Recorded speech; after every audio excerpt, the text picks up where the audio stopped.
Welcome to another episode of Couch Catechism. I'm your host, Michael Abid from Veracis Media. Tonight we are speaking about Jordan Peterson, and who better to have than our two guests, Christian Stevens from Notre Dame University. How are you, Christian? Good, Michael. Happy to be here. And Father Daniel Russo. Good to see you, Michael. Good to be here. And hopefully Dwayne will put a bit of Jerry Springer Seinfeld music in the background Jerry now. Springer, Just maybe Jerry Seinfeld. I'll tolerate that at least. Anyway, good icebreaker. Let's move on. So I got you guys out here because I know that you guys are both big fans of Jordan Peterson, and everybody knows who Jordan Peterson is. So maybe we can start by speaking about what both of you like about him, or what has drawn you towards him, or what fascinates you about him. You want to start, Christian? Yeah. I think there's a couple of things that first stood out for me. I was struck by, first of all, the sense that he wasn't someone who went looking for fame. He didn't go looking for trouble, or he wasn't someone who was carefully crafted by a marketing and legal team, reading off scripts, and he was going to be the front face of someone. He was just a professor of psychology doing what he does. And so hence I could also relate to him a bit in that level, as a lecturer. And then, he found himself in the middle of a storm he didn't ask for, and he was just committed to calling it as he sees it in a world where that can be rebellious in a sense. Yeah, okay. And Father, yourself, the same, your thoughts? Yeah, certainly those points. I mean, he struck me immediately as a man of integrity. Yep. And as Christian said, not somebody who went out looking for fame as though fame itself were a good to be possessed. Yep. But he was someone who believed in what he believed in, stuck to his principles, and had the courage to see it through those media storms that, in my experience, take down so many people, but he just kept persevering. Yeah. So in that sense, I found him a source of inspiration, but also in terms of his content and the fresh take on the content that he was presenting, whether it was with respect to gender ideology and also the compelled speech laws that were in the background in Canada when he first emerged. Yep. And then as I discovered a little bit more about him, to see his take on the biblical stories, his books, all the ideas contained in the books, Maps of Meaning, 12 Rules for Life, speaking to deep truths of the human person in a way that was new and refreshing to me. Yep. So to be honest, I haven't learned all too much new from him in terms of its strict content, but the approach to those truths has not just been something that's fascinated me, but inspired me to kind of embrace, I suppose, some of the angles he's taken, because they've obviously been effective in terms of reaching an audience that has escaped the church in recent years. And as a priest, and because one of the goals of the priesthood is like to evangelize and to catechize, what's something that you've noticed about Jordan Peterson that he's doing that maybe we as a church or as a community could probably learn from? Sure. So Christian and I actually both attended his talk in the Opera House a couple of years ago now. Yep. And something that you'll notice when you turned up to this talk is how many young people were there, and especially young men. And the demographic that's missing from our parishes are men in their 20s and 30s, especially, but women also of that demographic. And to see them drawn to this figure is showing us that there's something about his call that's appealing to this demographic that the church doesn't seem to be speaking to effectively at the present moment. Not that there's something absent from the church's message of salvation or from what Christ has revealed, but the way it's being presented is falling short. Okay. And particularly his call to heroic virtue, to bearing a load, to accepting responsibility, and seeing that as a source of meaning for your life. Whereas that message at face value is something that we would naturally abhor, because nobody likes too much responsibility or suffering. And yet it's doing the exact opposite, because there's a craving in the human person to carry a cross. And so that Christian message is being presented afresh, and I think we can draw an inspiration from that. Are you seeing something similar to that, Christian, as well, especially like being a lecturer with the kinds of conversations that you have with people at university?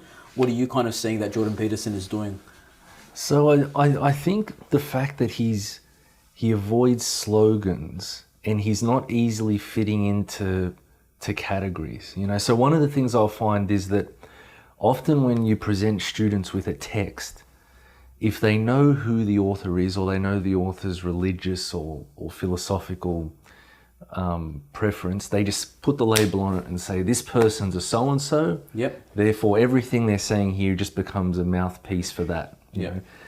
Whereas if they don't know who it is, they find it really hard to pin him down. You know, and I think this is part of Jordan Peterson's success is he tried to get pinned down to say, you're one of them, or no, you're one of them. And he just kept slipping through the grasps, because I think he was very much aware of there's the mottos and slogans that this party will use. And if you use those, then you're one of them, or you're one of us. But he avoided those and actually wasn't afraid to give deeper answers, and he expected his audience to understand it or engage with it. And if they didn't, he didn't feel as if something was wrong with what he had done. You know, and that's probably, you could say, the challenge that you face as a lecturer and as a preacher. There's a sense in which you've got to meet people where they're at, yet you don't leave them there. You know, so you don't speak this high-end stuff just because it sounds like you must know what you're talking about, but no one understands. But at the same time, if everyone understood everything already that you've already said, well, are they that much better off for it? You know, and that's interesting what you said about him not wanting to be put into boxes or into categories, because I found that with Milo Yiannopoulos, for example. One thing that I think allowed him to be so powerful as a voice was that people looked at him and said, you are an active gay man in an openly homosexual relationship, yet you hold traditional Catholic values, for example, even though you're not living them out. And it's almost like the culture or the media was like, you can't do that, you know? But it worked, whether he was intentionally willing to do that or not. And I kind of feel like Jordan Peterson, without so much doing exactly what Milo's doing, he's seeing the power and the effectiveness of not being labeled, because it allows him to be able to speak truths to everybody without being judged, and he's able to be more effective in what he's trying to say. And I think even beyond, you know, a desire to avoid labels, because that would be falling prey to the very identity politics that he was warring against in some sense. He was also acknowledging that the world is complicated, life is hard, and in order to kind of get at what reality is, we need a sophisticated approach to the world. And so sloganistic, you know, thinking is not just something that belongs to the world of marketing, but it's become the way people think. That's right. It's as though unless you can offer me this like a univariate analysis of this like super complex issue, I'm not interested. Like remember that class I visited with you, and someone said, "Oh, Father, if God exists, who made God?" And I said, "Okay, well, give me a few minutes. We got to go here." And it's like, just give me a yes or no answer. That's right. It's like you're not interested in a yes or no answer, even though you pretend you are. But it's the play of the intellectually lazy. So Jordan Peterson has not pandered to that. And he's actually spoken to the need for sophisticated thinking in order to discover anything real or meaningful. And what was like a hallmark of scholastic theology? You might like, if there was one thing that stands out, it's distinctions. Because, you know, the more distinctions you have, the broader your vocabulary in life or whatnot, the more experiences you have to draw from as well as a human being, the more tools you have in your arsenal to get to the truth. But if everything's just reduced to however many words are allowed on Twitter these days, or a quick slogan, you know, you're walking on crutches in this life. You're not going to be able to get anywhere really. So what he's done both like overtly, but also implicitly through his work is say, no, take your time, stop and think about things and have the humility to realize that there can be something you have to learn here, but it's going to take some effort.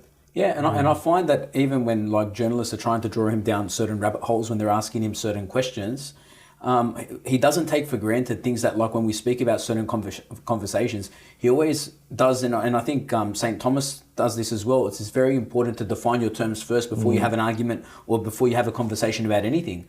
Because if we don't agree on the basic term of a certain word, how are we going to discuss it? You know what I mean?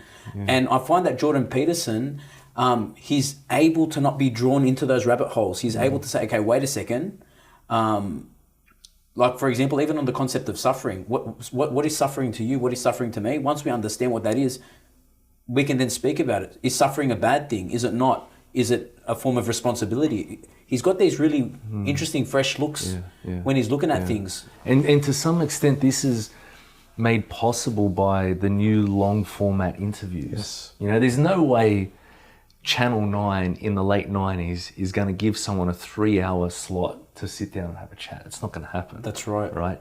So you've got the rise of the internet, and then you've got the rise of these long form interviews with, you know, people like Joe Rogan having enormous success in it.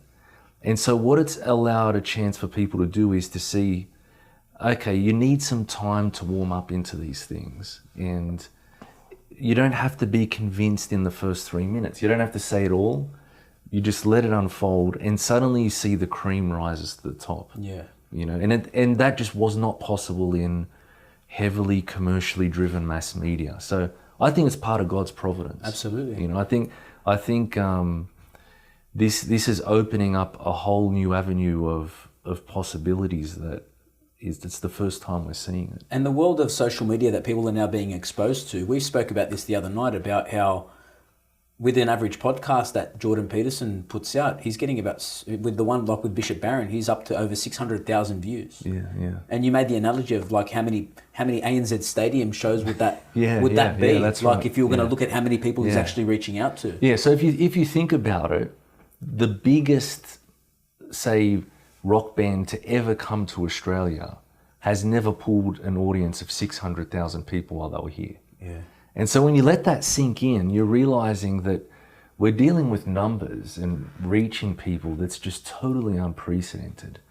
You know, and that's part of what makes this very exciting, because it shows you that amidst a lot of the fairly superficial yelling and screaming that's going on, there's a deeper undercurrent where there's a very big critical mass of people who have the patience and interest to listen to a 2-hour conversation, which in many ways is constantly touching on religious themes, and it's massively successful. You know, so those people are out there. Yeah. And as you pointed out, Father, they're not like your fringe oddballs.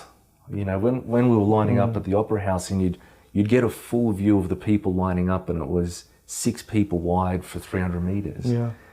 And you saw, you know, all kinds of people at various ages. But one of the things that stood out for me was it was a very regular crowd. You couldn't throw a blanket over them in terms of some idiosyncrasy. And that means a lot. Yeah, you couldn't have picked out who was going to that talk on the train on the way there or anything. Totally, they would have blended in. Totally, exactly. So these are normal people. Yeah. So exactly, it's not a fringe movement, and that's where, you know, the Jordan Peterson phenomenon is quite exciting.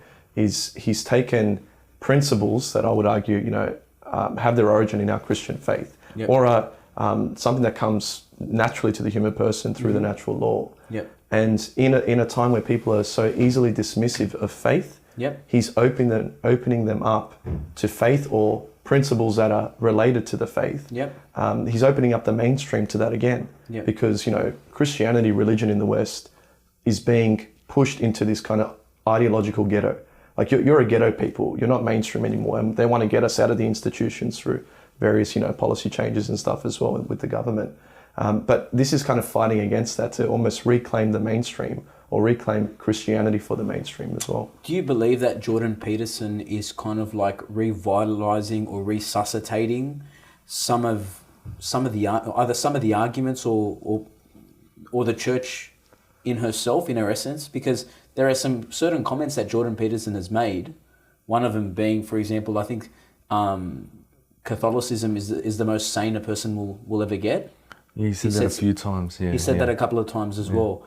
And even in his book, when I was reading, and some of the chapters, they struck out to me, like in chapter 4, when he's calling people out on their atheism, he's telling them, you know, you're not an atheist. You know, you think you know everything. You barely know anything. Open yourself up to the idea that religion isn't just something that just that is there to kind of like put you in some sort of a box. This is the works of he says millions and millions of years of thousands and thousands of years of tradition of ideas and people coming together. Like, it's something that you shouldn't just take for granted and just put it aside.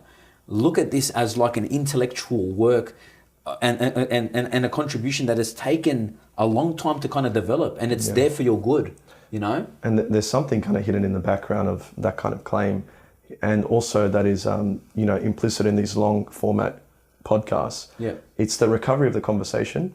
Like, to be able to sit down and have a conversation with someone with whom you disagree, generally. To say, we disagree and this is how we can disagree well, have a conversation and hash out our differences.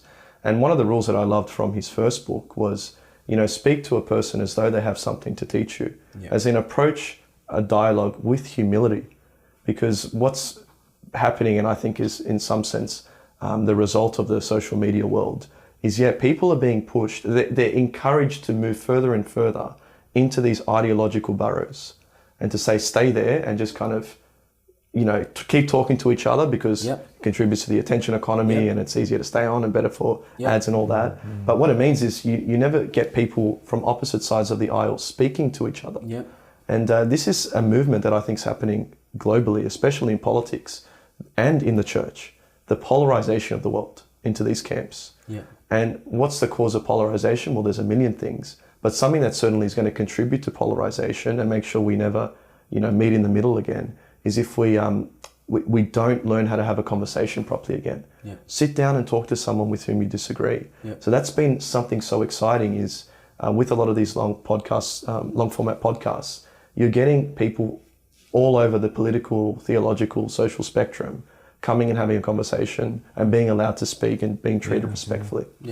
And what I find that I actually like about these podcasts, and you were speaking about it as well, Christian, is the fact that they're on his terms, or they're on the terms of the people that are organising the podcasts.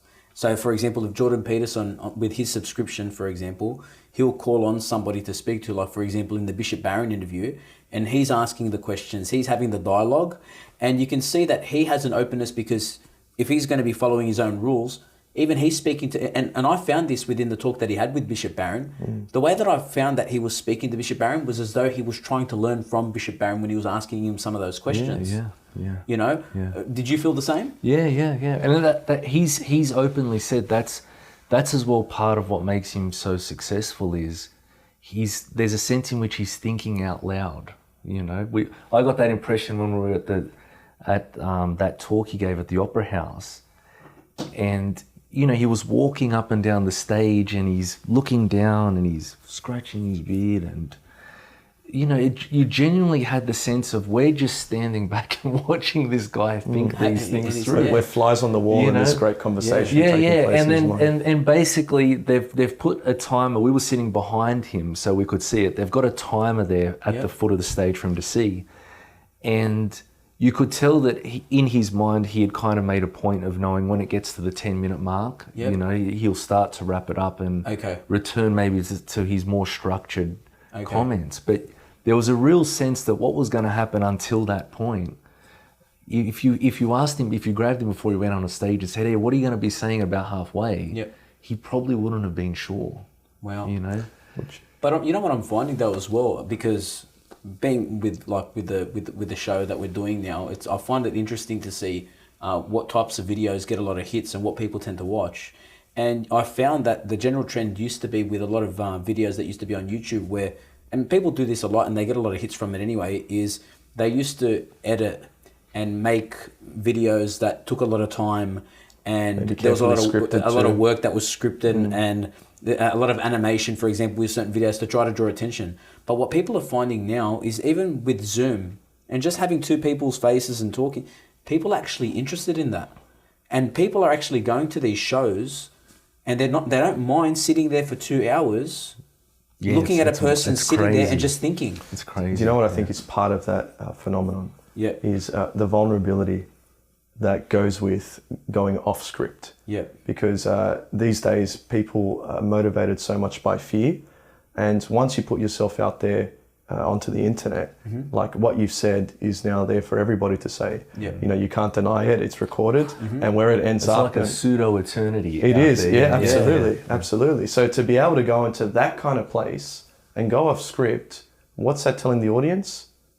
You're making yourself vulnerable for us, and you probably believe what you're saying. Yeah. So it's not an act, because why would you risk something unless you actually believed it? Wow. So that's what I find very exciting about even what we're doing. Like we're not reading off notes or anything. We're taking a risk in some sense. But what Jordan Peterson is appealing to there as well, I think, is to say that I'm allowed to kind of be in touch with my genuine humanity if I'm going to reach a large-scale audience too. It's not like I need to go so abstract and so perfect. Let me show you my vulnerabilities and my imperfections. Because what convinces people in this realm of meaningful content is not just going to be the quality of your intellectual argument. It's going to be the integrity that they see, or the lack thereof, in you. And if somebody sees, okay, at least you believe what you're saying, even though logically it might fall short to me, or I'm not entirely convinced, I'm going to give you far more of a chance than somebody who is perfectly scripted, perfectly analytical, logical, and has all the footnotes and resources there. But I don't really trust them at all. So he's appealing to that dimension, which I think the world's been craving for so long, because we've been, as you've said, so superficial for so long. I've another thing that I found in his raise to fame as well, and he mentioned this himself, was that when a lot of the debates were going on, and like whether it be the Black Lives Matter or gender ideology or the rise of certain types of feminism or so on and so forth, people could see that there were problems with some of these systems, or problems with some of these messages and the pushes for these radical campaigns. People knew that there was something wrong, but they weren't able to articulate their point of view. And Jordan Peterson himself said, the reason why people probably support me or like me is because I can articulate and say what they think that they cannot themselves articulate and say. It's almost like I'm speaking on their behalf. I think people are drawn to me because of that. And he was actually, and I said to myself, you know what? That's probably true, because in a lot of the times when he was speaking to journalists who were trying to pigeonhole him, he was able to rebut them, was able to respond to them with such clarity that he left a lot of them speechless. And you get a lot of those clickbait videos where, Jordan Peterson leaves journalists speechless. She's not able to respond to his to his question or his answer on whatever. Does that come from his just from his experience as a clinician, as a psychologist, or is he just like a very intelligent, well-rounded person both. that knows? It's all the above. Okay. But this is the thing, I can't help but kind of notice again God's providence is at work here.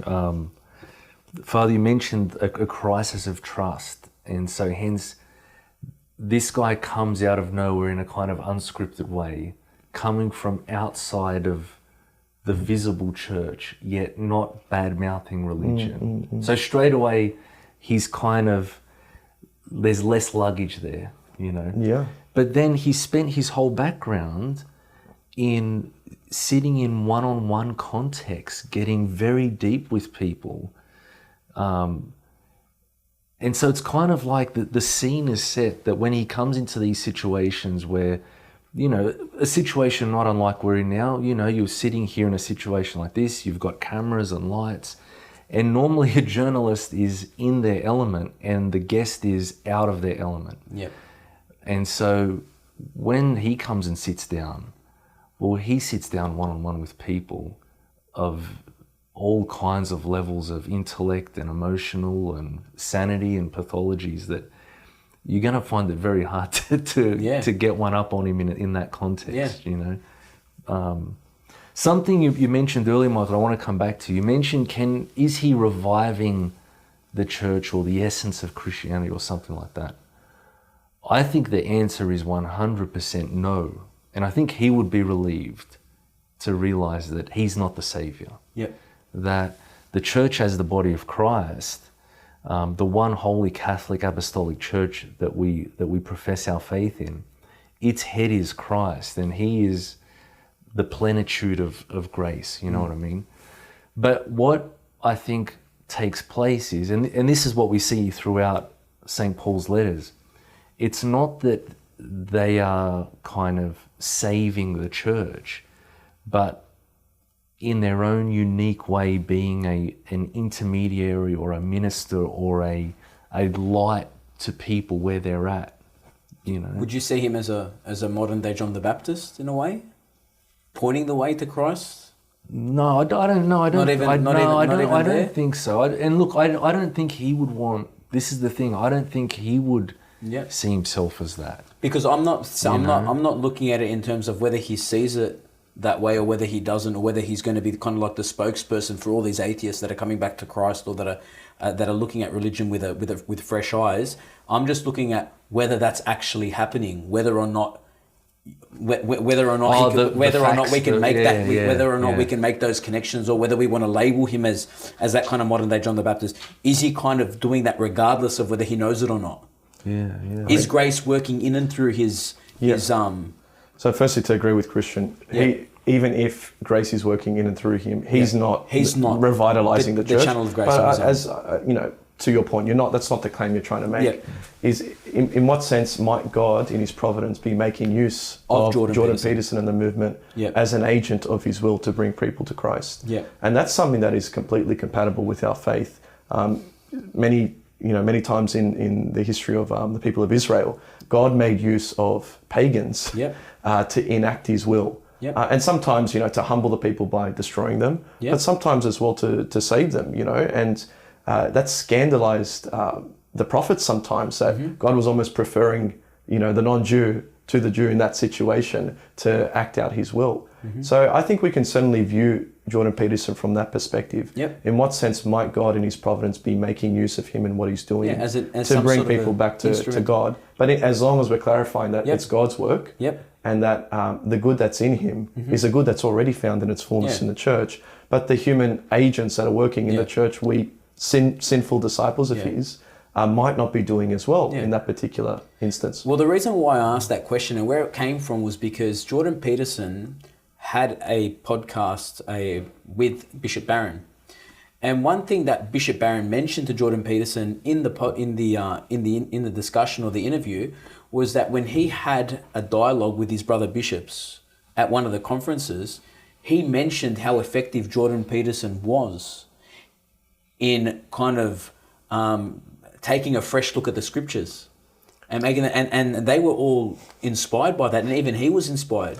So I was kind of like more asking that question because I was kind of looking at the way, or with the same lens that Bishop Barron was, is that he's somebody from the outside that's looking at our scriptures. He's giving a fresh look. He's giving another moral or a tropological sense or a take on them, and people are actually being drawn to that. And maybe it has been said before. Like, I know that you could probably find a lot of the stuff that Jordan Peterson has said, and you could probably find either things that are just as good or better in the writings of the fathers, and the writing of the mystics, and the writings of the saints.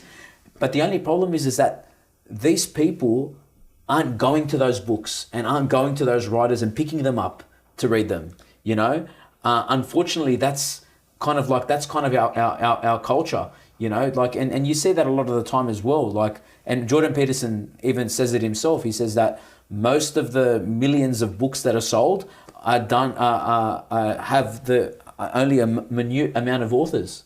Imagine all the great minds that have written great works that never get read, or only get read by a small academic community. For example, this is more just like Jordan Peterson somehow has been able to brand himself, this movement has come about through some way or another. People are now drawn to him, and he's kind of like bringing people, well, not bringing them. God is using him as an instrumental cause somehow to bring people back to look at the scriptures anew, to not look at them with the same critical lens as what they used to before. Because how many times did you used to get, and I used to get this a lot as well, the Old Testament is just full of myths and stupid stories. God didn't create the world in 7 days. Science has debunked Christianity. And Jordan Peterson is, rather than agreeing with that, he's saying, wait a second, there's something else here. And I'm just seeing a fresh look from somebody who, like I said, doesn't claim to be Catholic, doesn't claim to be even a Christian. I I mean, I'd have a slightly different take on it. On the one hand, just to speak to an earlier point you made, I don't think he's simply representing or representing rather ancient wisdom in the same way that it was presented in the saints, mystics, and fathers. But he just happens to have a better marketing strategy and reach his new audience. I think there is something fresh in the approach he's taking, which is a psychological approach. That's right. Yeah. And that is what's part of what's speaking to his audience and what's actually building his audience. And I think the reason why he's been so successful in that regard, like why is this, this modern respected academic who's, totally mainstream and reaches huge audience being so successful? I think part of it is he's come from a clinical background. Yeah. Because we're now in a period in, human history where the West is the physically healthiest and safest it's ever been, and yet psychologically is debilitated. We're damaged goods. We're damaged goods psychologically. So people are coming with their psychological wounds, looking for answers specifically. Yeah. So our Christian faith is always going to be the same in its essence, but because of its depth, complexity, and veracity, it can always be passed in terms that are different as the centuries go on. So we might really appreciate in this point the moral perspective or the metaphysical perspective or the liturgical perspective, like what's going to appeal to the palate of our present audience. People are now craving Christianity for its psychological significance. That's right, and Bishop Barron mentions that as well. So where I think Jordan Peterson has been quite successful is he's humbly approached the scriptures and acknowledged their utility for for human flourishing on a psychological level. Now, you can't just view our faith from its utility. Absolutely. But what that does is it helps corroborate our message to say, well, maybe it's useful psychologically because it's true. Yeah. And so he's bringing people to the point that, hang on, this thing is useful. And then so it's just one small step to say, well, perhaps it's useful because it's true. Yeah. So that's where I think he's being a good prophet for us, quote unquote. But I do think he's offering something fresh. Not in the content of his wisdom, but in the approach that he's taking. Yeah, that psychological approach. I find that very refreshing myself. What are your thoughts? Do you think the same? Well, the 20th century has seen an interesting relationship between Christianity and psychology. So you've got the father of modern psychology, Freud, who was vehemently anti-religious, right? But then following hot on his heels, one of his students, Carl Jung, who's a massive influence on Jordan Peterson, actually had more of a positive take on religion, And then I would say we hit that era of the 60s and 70s where pop psychology basically so deeply penetrates some areas of the church, and it got combined with a new age spirituality that basically a lot of the truths of the faith were totally left behind, and people just saw it as essentially a therapeutic means to self-esteem or liberation or something like that, and it decimated the faith. So it's important to note that maybe history will show he comes in the line of those psychologists who take a very deep interest in religion, and he could be kind of continuing that movement away from that Freudian stereotype and saying, like Viktor Frankl did, human beings need meaning, and you can't pretend it's irrelevant. So actually, as John Paul II said, if we are religious beings by nature, then psychological health is going to require a proper hierarchy of values, purity of intention, etc., etc. But then, as Father said, the question of the theological truth will always remain outside of the field of psychology. But more and more that the conversations will take place, say, between a psychology and a theological anthropology. And you hope that people keep connecting the dots. Well, going back to Jung, okay, because you mentioned him, Jordan Peterson says that Jung is either his mentor or somebody that he really looks up to, that he highly esteems, and it seems as though he gets a lot of his religious formation from Jung. Is that something What would be your take on that? Is that something positive? Is that something negative? Is that something that we need to be a little bit cautious of as Catholics? Yeah, I think it's something that needs to be baptized. Yep. Because it does represent a shortfall. Okay. When you're evaluating Jordan Peterson from a religious perspective. So could you give us a little bit about Jung's theology or his, just so that we can understand Jordan Peterson a little bit better? Sure. So it's not, I suppose, his theology, but his attempt to explain theological phenomenon from the perspective of psychology. Yep. So he had a distinction, this is Carl Jung, between the personal unconscious and the collective unconscious. So the personal unconscious are those things that in our life at one point were conscious, but were either forgotten or repressed. And whereas he kind of hypothesized that the human person, collectively, also had an unconscious, not something that resulted from individual experiences, but from something that was inherited. So in the same way that biologically we inherit qualities from from our ancestors, yep. And some of those qualities are shared amongst the entire human species, or instincts that we just all happen to have, we're born with, they're not the result of our own experience. He said there are archetypes in our psyche, so kind of patterns of thoughts that are shared amongst the entire human race. Okay. And what he kind of was getting at, I suppose, was that these are significant and these are relevant for our psychological health, but that they're also the origin of our religious stories. So all religious stories are simply incarnations of these various patterns of belief that are the result of the evolutionary process in some way. Yep. So, you find Jordan Peterson saying that, the hero archetype, like the story of, the person who's stuck in a place of order, but is challenged to leave that place into a place of chaos and adventure and discovers growth and heroism and courage throughout that, is something that is a result of like the emergent evolutionary unconscious in the human person. Yep. So why that's dangerous is it's taking, partly dangerous, partly great. Is if it's trying to be a wholesale explanation for the origin of our religious beliefs, to say no, there's no actual top-down revelation from God, but everything is just can be explained in evolutionary terms, then it's a reductionist view of the transcendent component to the human person. Well, it's actually not a transcendent component anymore, it's an immanent component. That's right. So all that we would associate with religion is just evolution playing games with our minds. Okay. So that's where Jordan Peterson can be dangerous, but he has, in many ways and at many times, said, hang on, I'm just speaking to the psychological significance of this story. Whether there's a metaphysical underpinning, whether Christ is not just the perfect archetype, but also God made man. He goes, I'm not trying to answer that question. I don't know. He doesn't want to answer the question. He doesn't want to, I think, for various reasons. But we need to recognize that that represents a pitfall as Catholics. Represents a pitfall in his worldview. I find that too, because when I was reading his books and he attributed a lot of these archetypal stories to our evolutionary biology and progress, I said, so is it our evolutionary psychology that has kind of incarnated Christ or incarnated these stories or these biblical figures? It's the implication of that. Because then people can be kind of at peace to say, well, you know what, it doesn't really matter whether Christ or God exists. The only thing that actually matters is whether these truths will help me to become a better person and to become at peace with myself and with those people around me.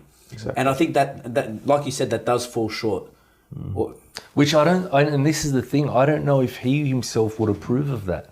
He's so committed to being honest, not lying, as one of the rules suggests, and the issue of freedom to pursue the truth and say things how you see it. So I can't see him kind of getting behind this idea of the noble lie, that it doesn't matter whether it's true or not. The main thing is I get some kind of subjective comfort, or we get some social welfare from it, you know.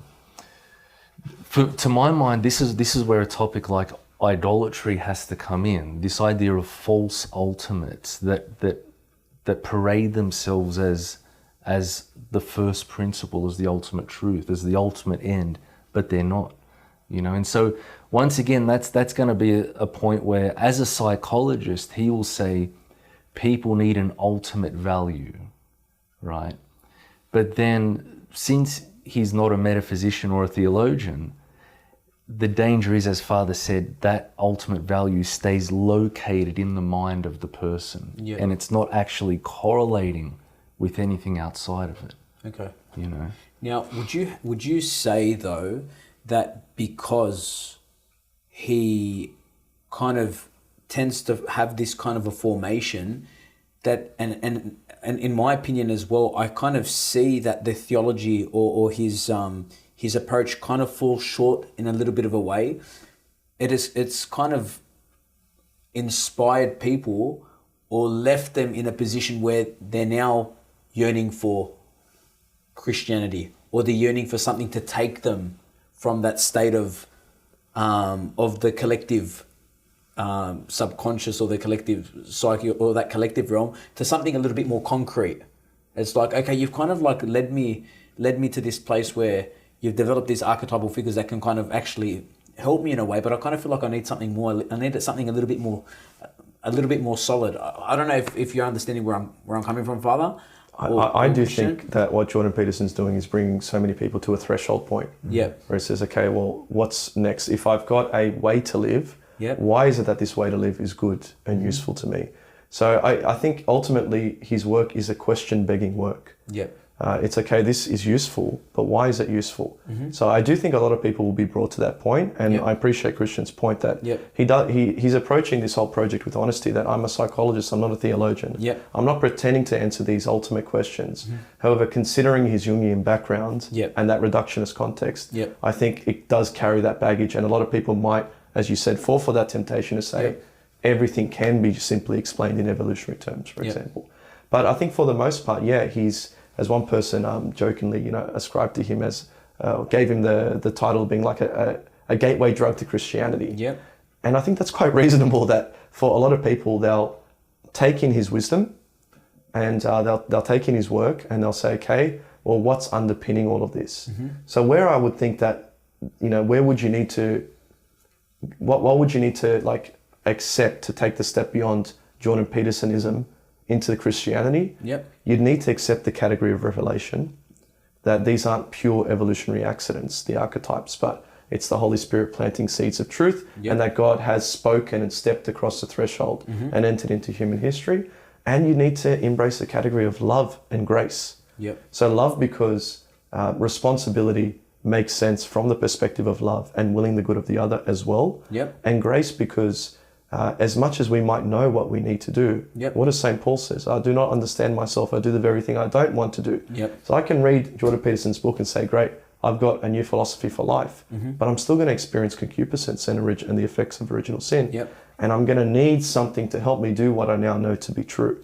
So those three, like revelation, love, and grace, for me, are all that a person who's read Peterson's work needs to step across the threshold and enter into the Christian faith. That's true, because I've read a lot of, and we spoke about this the other time about Father Garrigou-Lagrange and about his, and he helped me to kind of understand how important grace is within the life or the spiritual life of the individual. Because I keep thinking back to, like, for example, scripture passages where in the Gospel of John, for example, our Lord says, "Without me, you can do nothing." That notion that God causes us, within us, to will and to work. And this all comes from his grace. And when I'm listening to Jordan Peterson, or I'm reading his rules, I'm actually seeing that these rules are rules that, you need to be able to, he's giving us like a lot of self-help models, or a lot of advice to kind of become better people, but it does fall short. He's giving great advice, but at the same time, in order for us to be able to take these advices and follow them through, to be the kind of better people that we need to be to our wives, to our children, to be the kinds of people that cause our children not to want us to hate them, for example, and so on and so forth, that all needs grace. And I do think that people will end up falling short when they start to try to apply some of these rules within their lives, because I think it will end up leaving a person wanting. Well, this is quite similar to, you could say, the rediscovery of the works of Aristotle in the 12th and 13th century, where suddenly you've got the presentation of this magnificent body of ethical teachings on the virtues and things like that. Yeah. And very similar things were happening. You know, there was a group of people who thought, well, this is it, this is all we need, you know, and then you had people who were resisting it, who thought that the presentation of such a beautiful body of moral truths was competing with the gospel, that we had to kind of put it down to save the room for grace and stuff like that. But someone like Aquinas and the church in its formal teaching recognizes that God is the author of nature, is the author of the natural law, the author of our biological makeup, our emotional and makeup and our psyches. And so hence, it is possible that in thinking clearly, we can arrive at truths about what is good for us. But that being said, when it comes to the implementation and the execution of it, we just find obstacles within us so kind of difficult to overcome that despair or compromise are constantly at the footstep waiting to welcome you, you know? That's true. He speaks about a lot of his own personal weaknesses as well. When he was speaking to Bishop Barron, he spoke about some sort of suffering that he's going through, about the suffering of his wife. I don't know whether he's gone through some depression himself as a clinical psychologist. He has. He's been public about that. As a clinical psychologist. Yeah. Yep. So I'm not saying that by becoming Catholic, automatically the depression will go away or the anxiety will go away. But it even goes to show that for somebody who it seems to the audience to be a person who has all the answers, it goes to show that even he is a man of weakness who even probably needs help himself. Which is compatible with his way of thinking, though. Exactly. Like he's not as kind of, I don't know Tony Robbins well, but at least what he might tend to represent. Mm-hmm. Like if you become some sort of superhuman by embracing my self-help guide to life. Peterson's not saying your weaknesses will disappear. Mm-hmm. He's just giving us an approach to confront that suffering and to confront the weaknesses within us. But still to our point earlier, the execution, even though it includes the presence of our weakness, still requires something that we don't have within us. Our wills are not enough to even live out what he's proposing. Mm-hmm. That's true. And so for people who are reading Jordan Peterson and they're getting that taste for wanting to dive deeper, for wanting to explore religion, for wanting to explore Catholicism, what is probably some advice that you could probably give those people with regards to what they should probably do from here on in? They're probably people that have come from a secular background. They were probably either indifferent to religion or indifferent to Catholicism or even vilely opposed to it. But now they've kind of been warmed up to the idea. What kind of advice as a priest would you probably give to these kinds of people? Because I'm sure you've dealt with some individuals in the past or currently that have been on this journey. Yeah, and it's been fascinating to see because what we're talking about, in my mind, there are faces behind it as well. These are real people. Peterson says, interestingly, when he says, I'm asked a question, do I believe God is real? He says, I don't know, but I certainly act as though he is real. Yeah. Well, what I'd suggest to somebody who's kind of bought into the Peterson movement is, well, then start to pray as though God is real as well. Because it doesn't I'll act as though God is real as long as I'm not speaking to him. Okay. But, the source of our faith life is going to be a dialogue with God because our Christian faith is not just a series of propositions that are sublime and ultimate and beautiful in this weird Platonic realm. Yeah. It's an encounter with a human being. It's personal. It's relational. So start praying. And listening to, I've been listening to C.S. Lewis and Mere Christianity recently. Yep. And he was speaking about charity, Christian charity, and how often do we, bemoan that we struggle to love a person in terms of feeling like I love them or almost as though I like them. Yep. He says we should all stop bothering about whether or not we love people or love God. Just act like we love them. Yeah. And he says in doing so, you'll discover that you are loving them. Okay. So once you act like, like God is real, like prayer exists, then you'll seem to discover that belief in those things, beyond just belief in their utility, will become possible. Because it's an openness to God who will then implant his grace of faith within us, as he wills, of course, and in his own time. But dare to take that risk, because we're back to the old preambula fide, that Peterson and people like him are stripping away intellectual objections to the faith. But in order to finally walk through the door of faith, it's not a door that's open from this side.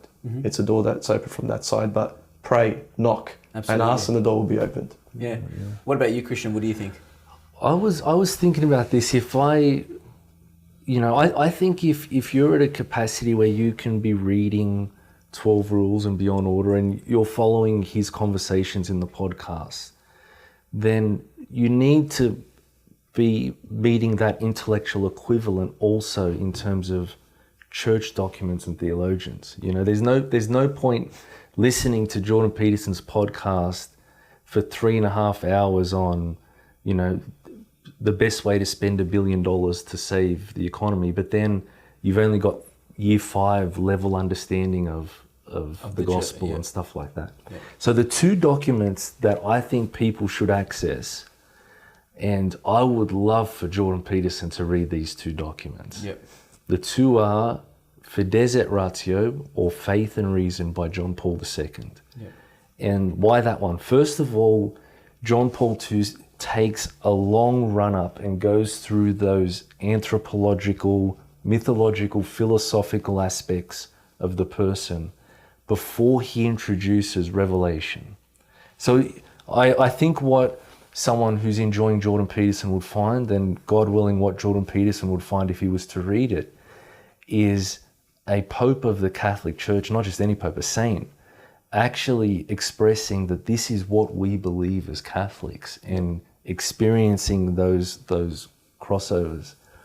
The other document that I would love for him to read is Veritatis Splendor. And that's John Paul II's encyclical on moral theology. Yep. And Jordan Peterson, he's definitely a moral realist in the sense that he doesn't think good and evil are external labels you can arbitrarily just slap on anything when you feel like it. No, he thinks there are good actions and evil actions, good people and evil people. Now, what then Veritatis Splendor will help him see, and what it could help others see, is that this is deeply part of our Catholic intellectual tradition. So that when we approach questions of morality, it's not a question of, this is good simply because God says it is, but coming to the rich young man's question to Christ, what must I do to have eternal life? Yep. What are the kinds of actions that I need to do to flourish as a human being now and always? Yep. And that's where John Paul II starts his reflection. Wow. And so if you had the opportunity to meet Jordan Peterson and you had a couple of questions that you wanted to ask him, or maybe some truths about the Catholic faith, or that you'd probably want him to know about, it would be those 2 encyclicals. But would there be anything that would come to your mind that you would want him to kind of be made aware of as well?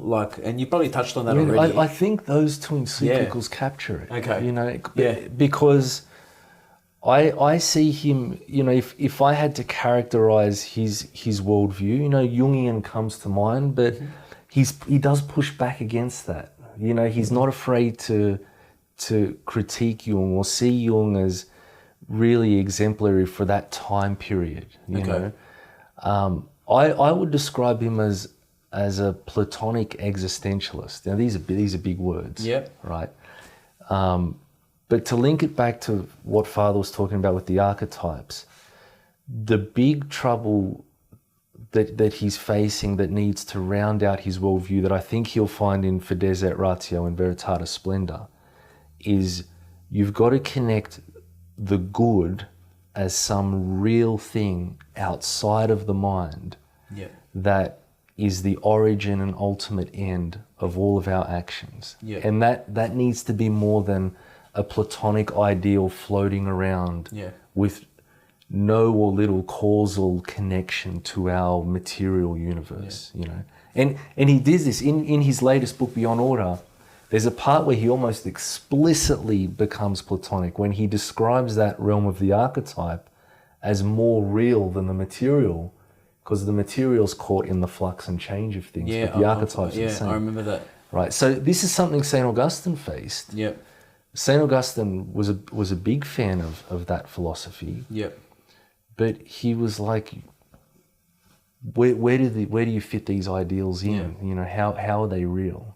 So I think he'll find in these two documents very little that forces him to totally renege on something. Yep.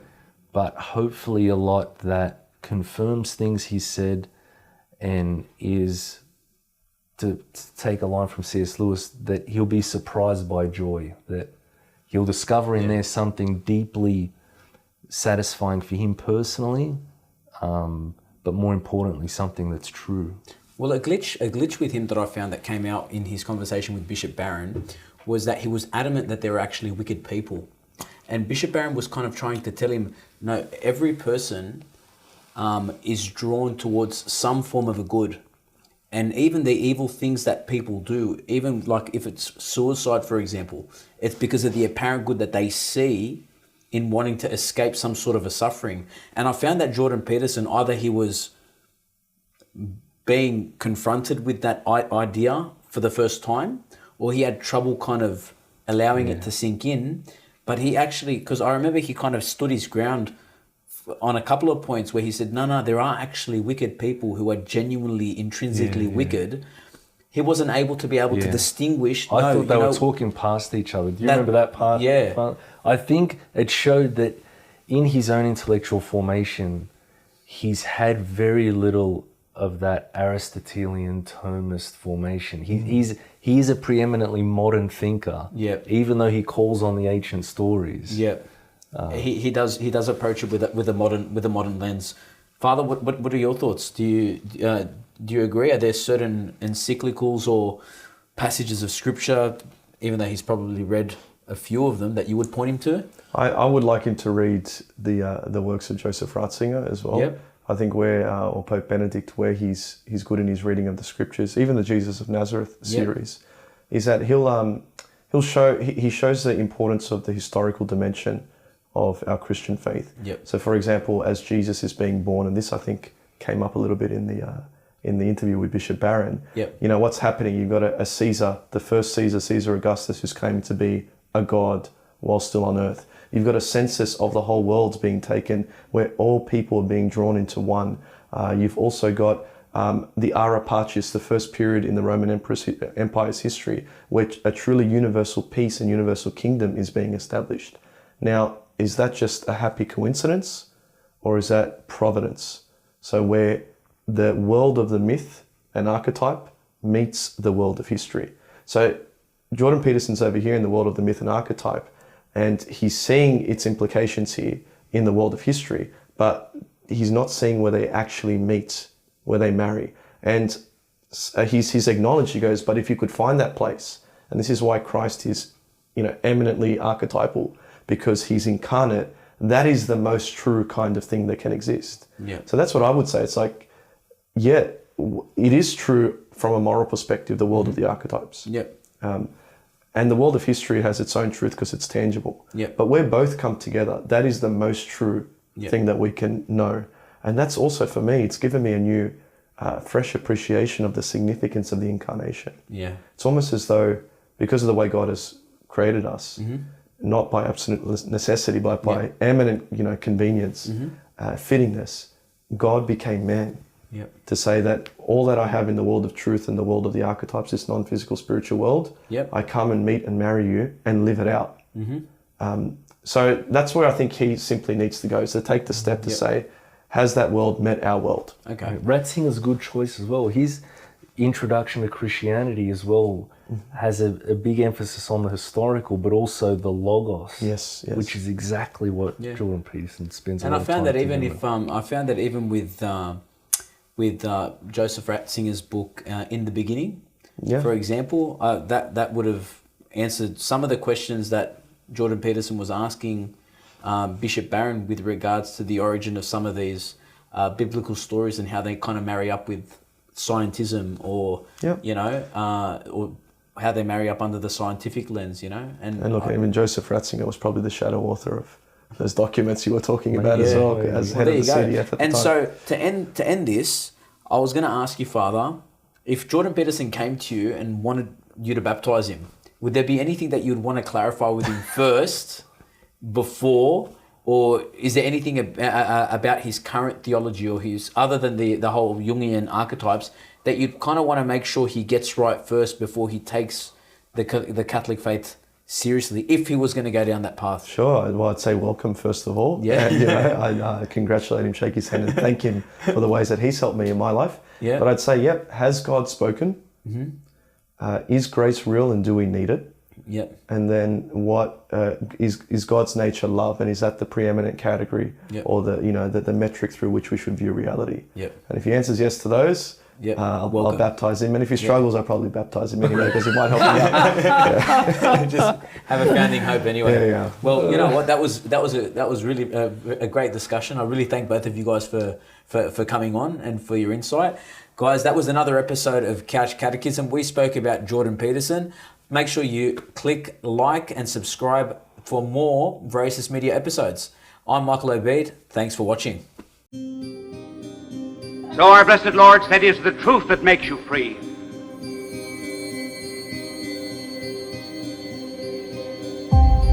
Namely, there must be some end, some goal. The more you understand the truths of the law of God, the more free you are to live. Man can be virtuous only in a society where it is possible for him to be vicious. Man can be a patriot only in a country where it is possible to be a traitor. No crowns of merit rest suspended over those who do not fight. And the greatest freedom that there is in this world is the freedom to be a saint.